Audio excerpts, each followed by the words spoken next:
Well, this is a design for the rear garden behind a house where one of the occupants uses a wheelchair. What I want to illustrate is that a gCADPlus drawing, when properly constructed of course, is a full-size model of what happens in the real world when this site is built. The site measures some, I've left OSnap on for a reason you'll see in a moment. Let's just pick that. We'll go from one side to the other. So the site measures about 21 metres across. The design calls for a boardwalk at the flush with the floor level of the inside of the house.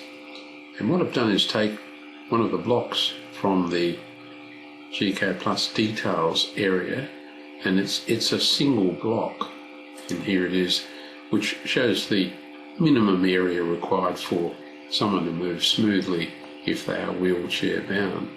And what I've done is put a dashed line indicating the path that that person might take in this design, and we can move because we've got OSnap nearest on. Let's have a look at it.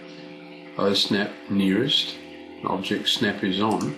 What that means is that we can pick up that block and track along the line. Can you see that the block is tracking along that line? Comes to this point here, we can move around, and at no point is there any clash with our design space. So a boardwalk leads to a compacted granite scree area which has safety railing and a kickboard around it. So the design here corresponds, in this case, to Australian standards for just designing for those with disability. There's a ramp down here. The fall of the ramp is as specified with a shallow incline.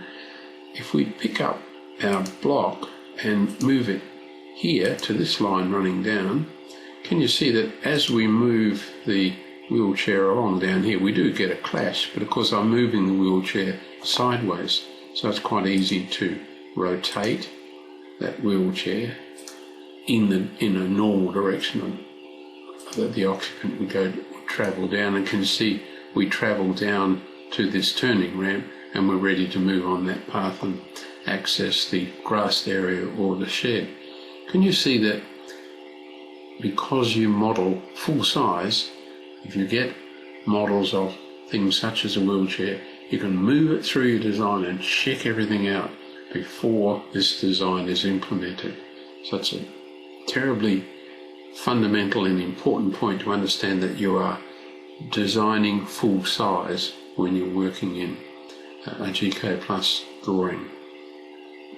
Of course, in layout space, we have the designer's logo there, and we've tricked it up with a car there to indicate that that's a driveway, and we're nearly ready to assign species and to generate the plant schedule, which will have to fit somewhere on this page. So we'll need some more adjustment before we get to a point of printing.